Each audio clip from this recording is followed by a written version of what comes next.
Bonsoir à toutes et à tous, bienvenue dans Libre Ensemble, votre rendez-vous de la laïcité. Toute personne a droit à un niveau de vie suffisant pour assurer sa santé, son bien-être et ceux de sa famille, notamment pour l'alimentation, l'habillement, le logement, les soins médicaux ainsi que pour les services sociaux nécessaires. C'est l'article 25 de la Déclaration universelle des droits de l'homme. À la veille des 75 ans de cette déclaration, nous avons décidé de mettre en avant ce droit à la santé pour toutes et tous, un droit fondamental pourtant régulièrement bafoué quand il s'agit des plus vulnérables, les personnes migrantes par exemple. Libre Ensemble, Vinciane Colson, Jacques Nizin. Former le futur personnel de santé, c'est-à-dire les étudiants et étudiantes en médecine, en soins infirmiers, en kinésithérapie, en pharmacie, en psychologie, en éducation physique, en sage-femme ou encore les futurs assistants sociaux et juristes à accompagner les personnes les plus vulnérables. Voici une des clés qui permettra de lutter contre les inégalités sociales en termes de santé.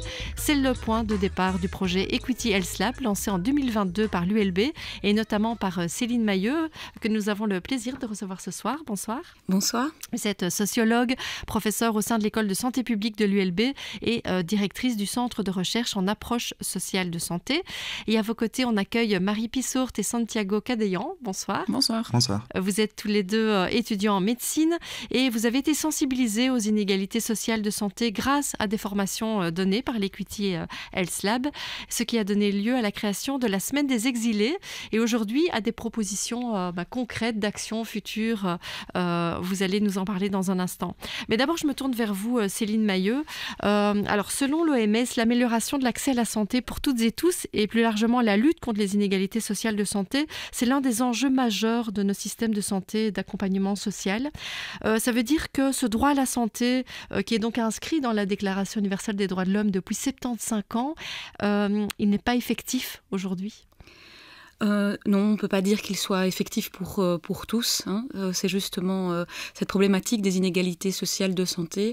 Selon votre origine sociale, selon votre origine ethnique, eh bien, vous aurez plus ou moins accès à la santé. Et par accès à la santé, on n'entend pas seulement accès aux services de santé, mais on entend également accès au logement salubre, accès à de la nourriture saine, tous ces éléments qui font la santé des individus et des populations. Nous ne sommes pas tous égaux par rapport à cet accès à la santé. Oui, c'est ça. Donc, quand on parle d'inégalité sociale de santé, c'est de ça dont on parle. C'est-à-dire que ce n'est pas uniquement les soins de santé, mais c'est tout ce qu'il y a autour. En fait. Exactement, voilà. On considère que l'accès aux soins de santé explique 10% des inégalités sociales de santé. Et donc, il y a 90% de ces inégalités qui sont dues justement à une inégalité d'accès au logement, une inégalité d'accès à l'alimentation, tous ces déterminants sociaux de la santé. Donc, c'est important d'agir sur les services de santé, bien entendu, pour que tous aient accès à ces services de qualité. Mais c'est également important d'agir sur toutes ces conditions sociales qui préparent la bonne santé des personnes. Et du coup, pour réduire ces inégalités, vous, ce que vous avez décidé de mettre en place, c'est une formation, en tout cas une sensibilisation aux étudiants en vous disant, voilà, ça c'est le futur personnel de santé, c'est les personnes qui vont travailler avec ces personnes plus vulnérables. Et donc c'est vers ces étudiants, ces étudiantes qu'on doit se tourner. Voilà, donc on est vraiment parti d'un premier constat qui est nos étudiants en santé vont tous être confrontés à des populations vulnérables au cours de leur vie professionnelle. On sait que les cursus actuels manquent encore de sensibilisation à ces éléments-là. Donc je pense que Marie et Santiago qui sont ici présents pourront également en témoigner. Et donc c'était vraiment l'objectif de ce projet mené au sein de l'ULB, de davantage mettre en place des dispositifs qui confrontent, qui donnent des compétences à ces étudiants. Et donc c'est vraiment un projet pilote qui est basé, et ça c'est très important aussi de le dire, sur le travail interdisciplinaire. Parce que ces publics vulnérables, et je viens de l'expliquer en montrant un petit peu les différentes origines de ces inégalités sociales, demande de travailler en interprofessionnalité. On a véritablement besoin que le médecin travaille avec le pharmacien, avec l'assistant social, avec également le juriste, parce que les problématiques sont diverses. C'est la question de l'accès aux droits civiques, l'accès aux droits sociaux et l'accès à la santé qui sont vraiment visés par ce projet. Alors, on va se tourner effectivement vers vous, Marie et Santiago. Mais c'est vrai qu'en tant qu'étudiant en médecine, est-ce que vous avez été sensibilisé à un moment dans votre cursus classique, on va dire, donc en dehors de ce projet, par les particularités de certains publics, par exemple les pathologies propres aux personnes migrantes? En fait, j'aurais envie de dire pas du tout, mais je veux dire très peu, parce qu'il y a quand même des personnes, des professeurs et des initiatives qui essayent d'un petit peu en discuter, mais très très peu. En fait, notre cursus, donc c'est la médecine maintenant, c'est en 6 ans de cursus général. C'est majoritairement basé sur des connaissances très biomédicales, alors que, pour rebondir sur ce que vient de dire Céline, il y a quand même 90% des inégalités qui sont expliquées par des déterminants sociaux de la santé, et ces aspects social santé en fait sont pas du tout intégrés dans nos cursus de base. Donc comme je disais, on est vraiment tourné vers des connaissances très biologiques, très liées au médical biologique. Dans la grande majorité de notre formation, pour donner un petit exemple, donc la médecine spécialisée, elle vaut vraiment pour la grande majorité de nos crédits. Donc on a 6 ans avec 60 crédits par année, et la médecine de première ligne, donc celle qui finalement va un petit peu avoir plus tendance à nous sensibiliser en fait aux différentes populations qu'on va avoir, à la prévention en fait, et donc toutes ces choses qui sont liées à l'alimentation, à tous ces déterminants qui sont des facteurs de risque en fait pour des pathologies après, elle vaut pour l'équivalent en fait de 5 crédits divisé en 6 cours, et un de ces cours-là, c'est la médecine de première ligne sur nos 6 ans d'études. Et je trouve que c'est assez symptomatique du fait que la formation est vraiment centralisée sur la médecine très spécialisée en fait, et dans nos cours de spécialisation aussi, enfin des cours de médecine spécialisée, c'est aussi très très fort centré sur des processus physiopathologiques avec tous les symptômes. C'est vraiment on apprend à être des machines en fait à diagnostic différentiel et à processus de prise en charge avec toutes des lignes de traitement auxquelles finalement qu'on va jamais utiliser après, alors qu'il faut savoir que la grande majorité d'entre nous deviendra finalement médecin dans la première ligne, donc médecin généraliste, et la grande majorité de la population est en contact avec cette première ligne, et notre cursus est tout à fait en décalage en fait par rapport à ça. Oui, voilà. Après il y a des initiatives, et l'EQT Health Lab c'était une vraie bouffée d'air en fait quand on est un peu sensible à tout ça, pour se dire ok, en fait je suis pas toute seule à penser qu'il manque des choses, et il y en a d'autres qui ont remarqué. Mais alors vous l'avez déjà un peu dit, mais c'est vrai que Santiago Cadeillan, est-ce que quand vous êtes face à un public plus vulnérable, il y a quand même des compétences, des connaissances particulières, parce que ce public a des pathologies aussi différentes d'autres publics? Oui, c'est à la fois des facteurs de risque différents, donc des pathologies différentes, et puis ensuite des traitements différents. Bêtement, un exemple pour montrer le décalage de la formation. Quand on parle de la gale, quand on parle de la diphtérie, c'est des maladies qu'on considère comme tropicales, donc on nous dit attention, vous y pensez si quelqu'un revient de voyage, et ensuite on nous dit pour le traitement, il faut dire à la personne de changer ses draps, de se laver. On voit ces maladies-là sur le terrain à Bruxelles aujourd'hui, chez des personnes qui n'ont pas chez eux, pas de draps à laver, pas d'accès aux douches.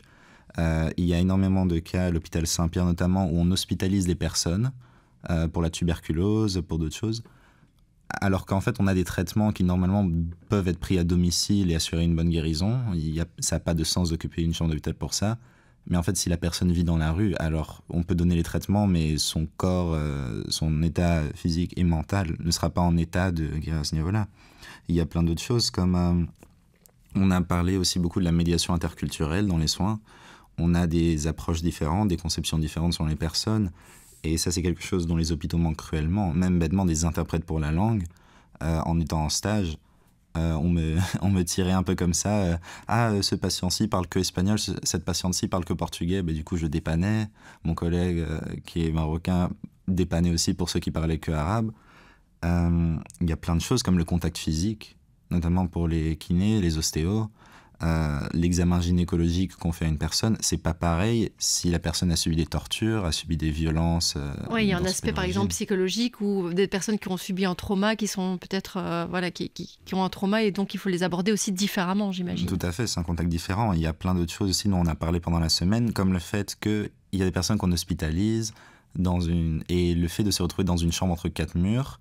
Au début, ça passe, et puis après, ça réveille les traumas du temps passé en prison, dans le pays d'origine, en centre fermé ici en Belgique. Et on voit des gros soucis psychiatriques qui viennent après ça. Donc c'est cette inadaptation à laquelle on voulait former. Cette inadaptation des soins apportés, et puis aussi, le personnel médical ne connaît pas son rôle dans la régularisation, dans l'aide médicale urgente, dans plein de choses un peu plus juridiques, on va dire.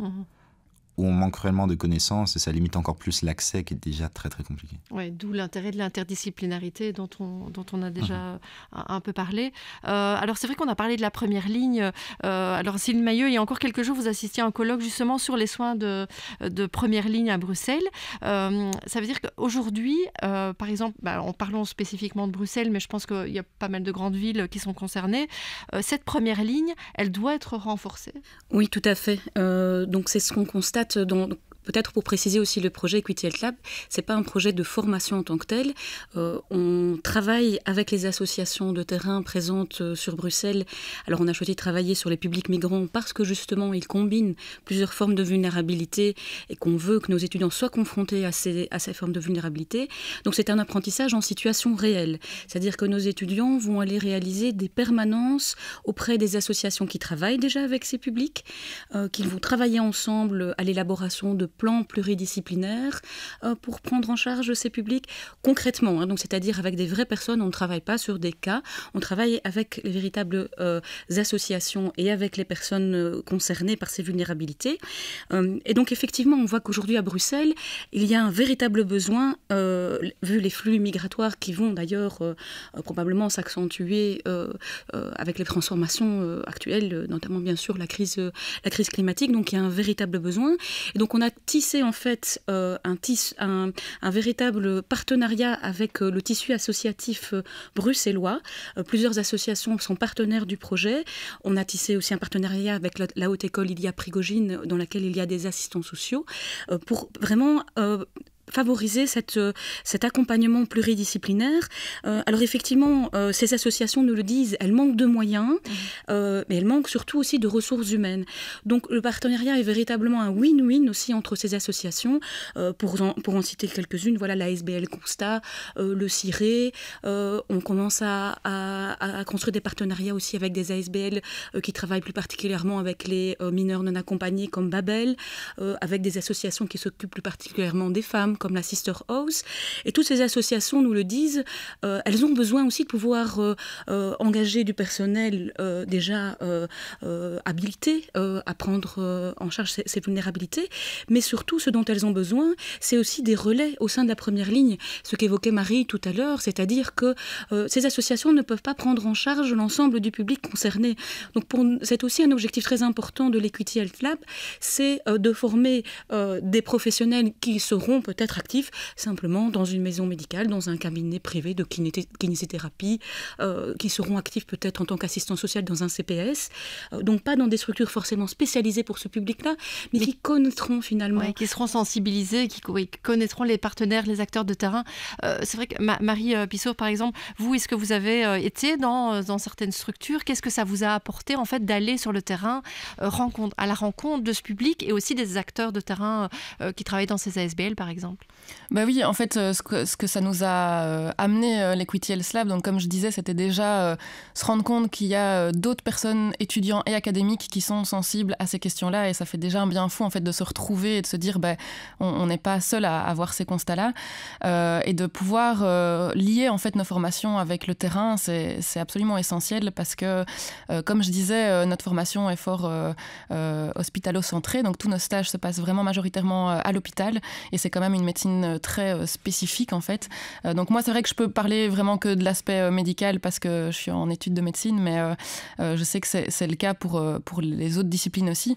Et donc de pouvoir déjà travailler en fait en interdisciplinaire, c'est quelque chose que moi je trouve essentiel et assez tout à fait nécessaire et en fait assez fou qu'on ne le fasse pas dans le cursus général parce que l'Equity Health Lab, donc je pense qu'on l'a dit, c'est accessible, c'est pour 10 étudiants par faculté parce que à un moment donné c'est sûr qu'il faut pouvoir l'organiser logistiquement et donc c'est que oui, une toute petite partie des étudiants qui sont touchés, quoi. Une petite partie des étudiants qui sont touchés, mais voilà, c'est essentiel parce que du coup ça ramène quand même beaucoup de facultés et le fait de travailler ensemble, on est sur le même campus en fait, on est à Erasme avec les assistants sociaux, avec les infirmiers, avec les pharmaciens. Moi j'avais même pas idée en fait que leur école était sur le même campus que nous, donc en 6 ans d'études on ne se croise pas, on ne se parle pas, alors que dans les stages on va se rencontrer, dans la vie professionnelle ensuite on va se rencontrer et on doit travailler ensemble et donc sur plein de thématiques comme l'accès au logement, l'accès au papier.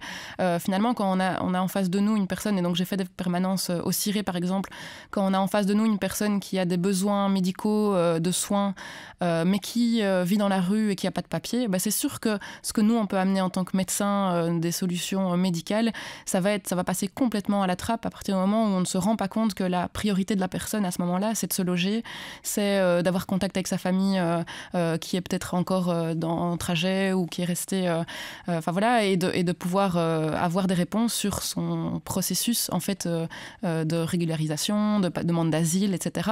Et si on se rend pas compte de ça, et si on peut pas avoir, je dis pas faire le travail de l'assistante sociale, mais en tout cas d'avoir connaissance de un tout petit peu par où est-ce qu'il doit aller, de pouvoir référer en fait, parce que c'est ça ce que nous a amené aussi l'Equity Health Lab, c'est de se rendre compte de la richesse du réseau d'acteurs qui existe à Bruxelles, qui est parfois un peu complexe, mais qui est là, et de pouvoir en fait avoir connaissance des structures qui existent, des organisations qui sont possibles, de pouvoir référer les gens et de prendre conscience que ces aspects-là sont tout autant, pour moi, ils sont de la médecine en fait, parce que les déterminants de la santé, on l'a dit, c'est majoritairement ça qui va conditionner la santé des personnes. Et donc, si moi, je ne considère pas que le fait d'aider la personne à avoir un logement, ça fait partie de mon travail, ou en tout cas que je dois prendre ça en compte dans ma consultation, je pense que je passe à côté complètement de la prise en charge, en fait.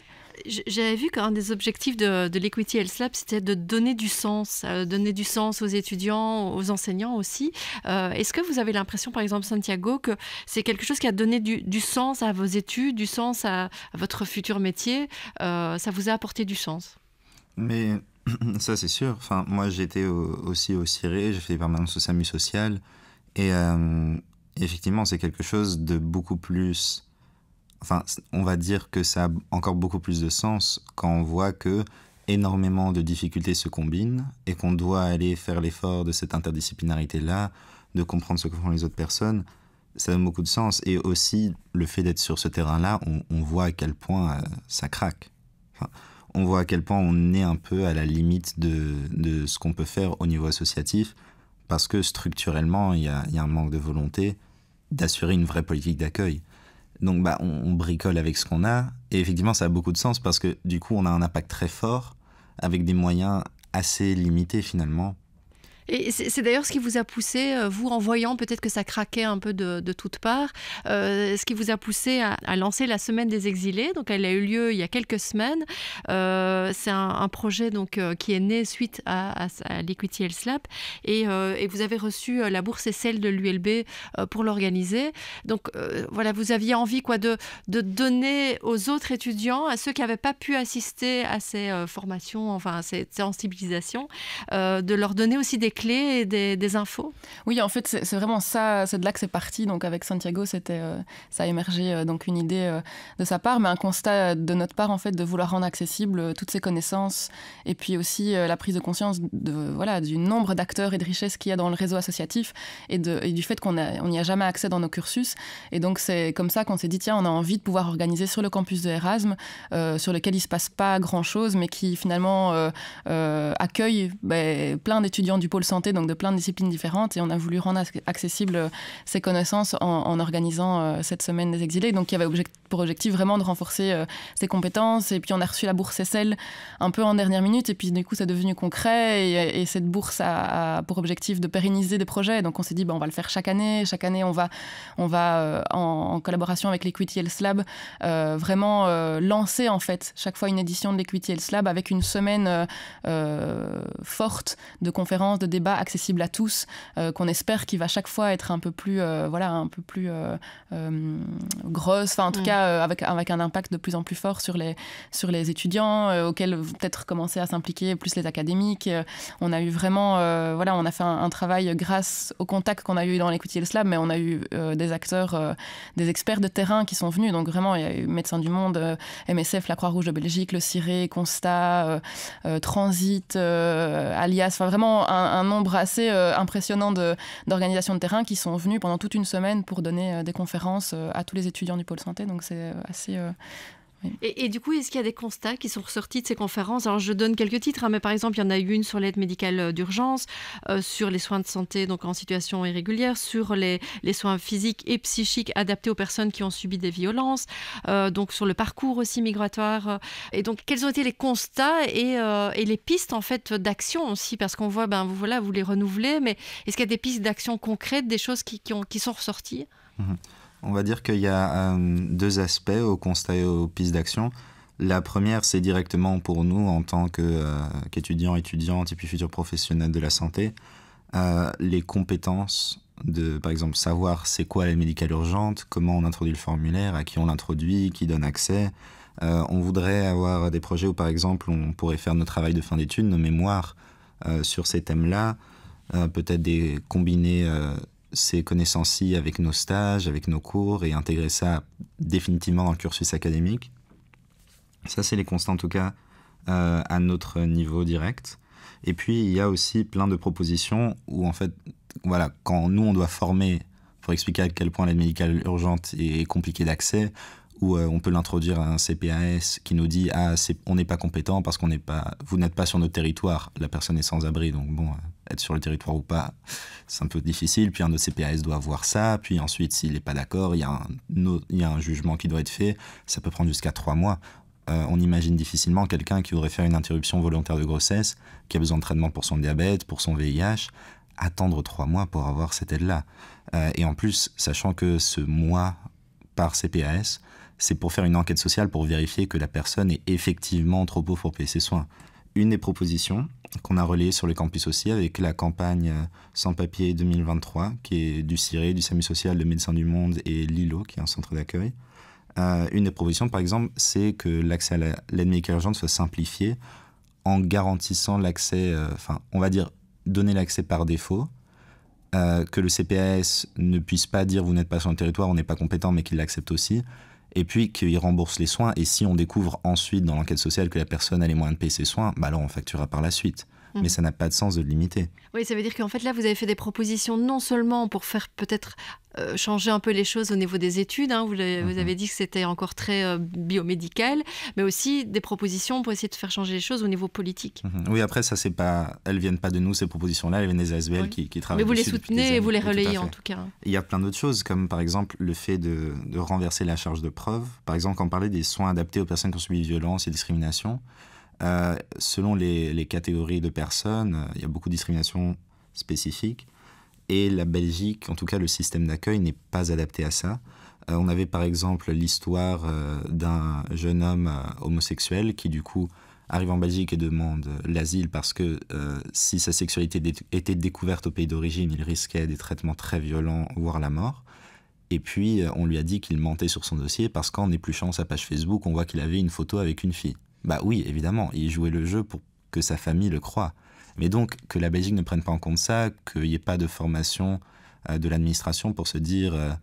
en fait, il y a des zones dans le monde où on ne va pas parler aussi librement de sa sexualité qu'ici. Il y a une question, par exemple, qui est de renverser la charge de preuve. Quand une personne subit des violences dans le pays et qu'elle doit prouver les violences ou les discriminations, est-ce qu'en fait, ce ne serait pas une bonne idée que ce soit plutôt la Belgique qui, au moment de refuser le dossier, dise... En fait, on refuse le dossier parce qu'on a la preuve que vous n'êtes pas à risque de violence. Mais évidemment, ça c'est très compliqué à prouver encore plus que, ou je ne sais pas si autant, mais que la personne prouve qu'elle subit des violences. Et, voilà. On met à charge ça sur une personne qui peut-être a du mal avec la langue, a du mal avec les papiers. Mettons-le à la charge de notre État. Oui, en fait, oui, ce qu'on s'est rendu compte, c'est que tout ça était tout à fait lié à des problématiques structurelles, aux politiques. Et donc, il y a eu, pendant la semaine des exilés, un débat politique la dernière soirée, parce que c'est un peu l'ambition aussi, l'objectif. Et suite à la semaine des exilés, il y a un groupe d'étudiants, cette fois encore plus interdisciplinaire, avec des infirmiers, assistants sociaux, ostéopathes, etc., pour déjà faire la deuxième semaine des exilés, mais aussi pour continuer, en fait, à, comme on aime bien dire, politiser le campus de Erasme, mais d'une manière non partisane, en fait, de juste permettre aux étudiants de s'engager un peu plus sur des sujets sociétaux, d'avoir conscience en fait que notre futur métier est en lien direct en fait avec la société, les évolutions de la société, et donc c'est important pour nous de pouvoir continuer en fait à un petit peu être engagés sur cet terrain-là, que ce soit pour dénoncer ce qui ne va pas dans la politique, mais aussi par rapport à l'université et par rapport à la faculté qui parfois est difficile un peu à faire bouger les lignes, à faire bouger les choses, et il y a des volontés au sein du corps académique, mais c'est parfois très marginal ou très difficile parce que le socle est un peu rigide, et nous on a envie en tant qu'étudiants de pouvoir en fait soutenir parfois les petites initiatives marginales académiques en disant nous on veut ça, on a besoin de ça, et notre formation elle nous paraît pas suffisante et pas adéquate si on n'a pas ça, et donc on va continuer vraiment à essayer de faire bouger le campus. Oui, Céline Mailleux, vous vouliez réagir ? Oui, donc je pense que ça, c'est un élément important. Pour nous, c'est une grande fierté, en fait, que les étudiants se soient aussi appropriés le sujet, lancé cette semaine des exilés. Alors, bien sûr, ils ne nous ont pas attendus pour être des étudiants engagés, mais ça a catalysé aussi les énergies autour de ça. Oui, on voit vraiment que la petite graine que vous avez plantée a germé, quoi. Vraiment, ça fait extrêmement plaisir, effectivement, aussi qu'ils travaillent, comme ils l'ont dit, en interdisciplinarité autour de ça. Et j'aime bien l'expression politiser le campus de façon non partisane. Je crois que c'est effectivement essentiel dans ces métiers où finalement les métiers de la santé sont des métiers qui ont un rôle important sur l'action publique. Ce que je voulais dire aussi par rapport à l'aspect action sur les programmes de cours, ça fait vraiment partie aussi du projet de l'Equity Health Lab. Donc il y a entre 1 et 3 académiques par faculté qui est impliquée. Et donc il y a la partie effectivement où on travaille beaucoup avec les étudiants en direct, comme je l'ai dit, et les associations. Et puis il y a un travail qui est prévu aussi sur les cours, justement. Parce que chacun des académiques qui est impliqué a l'intention de modifier tout ou partie de ses cours.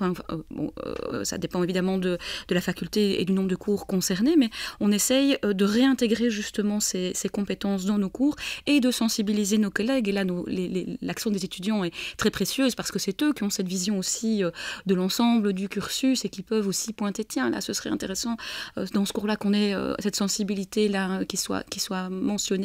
Et donc il y a vraiment une partie... Oui, dans les projets futurs, et en tout cas, là, vous continuez d'avoir cette action à la fois avec les étudiants et à la fois sur les programmes. Exactement, avec les académiques, c'est l'un des points essentiels de cette année, c'est de se mettre au travail sur nos cours et sur les programmes. En tout cas, alors on l'a dit, les programmes sont établis parfois sur plusieurs années, donc c'est parfois plus facile de changer certains cours, mais dans le futur, c'est bien ça l'enjeu, c'est aussi d'agir directement pour que ça touche pas seulement, on va dire, la dizaine d'étudiants par faculté qui a été mentionnée ici. Donc on est dans le cadre d'un projet qui est financé aussi, il faut le dire, par le fonds d'encouragement à l'enseignement de l'ULB et par les bonnes volontés aussi côté de la Haute École Ilia Prigogine.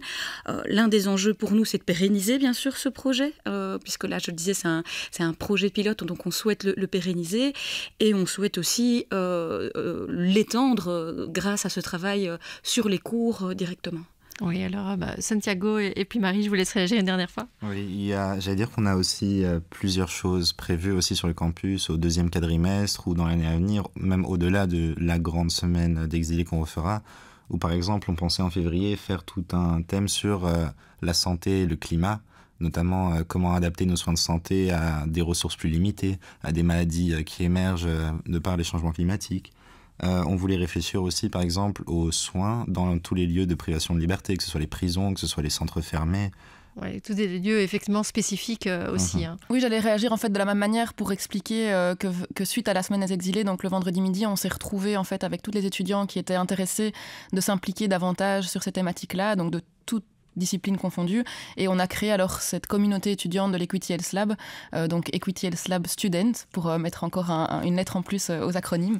Et donc, en fait, l'ambition de ce groupe-là maintenant, c'est de organiser la Semaine des Exilés, donc qui serait un des projets de cette communauté étudiante de l'Equity Health Lab, mais que cette communauté étudiante, en fait, reste, soit pérenne et qu'elle puisse s'engager dans d'autres actions, que ce soit comme le relais de la campagne sans papier qu'on a fait sur le campus, et puis les projets que Santiago vient de mentionner, de pouvoir vraiment, et vraiment ça, on sent que ça prend des racines dans différentes disciplines et avec différentes thématiques aussi, mais toutes liées en fait un peu à ces systèmes de domination, de vulnérabilité, d'interdisciplinarité, et de pouvoir faire différentes actions grâce à ce groupe qui s'est formé et qui inclure et avoir des espaces de discussion, aussi des espaces d'échange sur le campus, de pouvoir vraiment devenir plus engagé et plus ancré dans la société, j'ai envie de dire.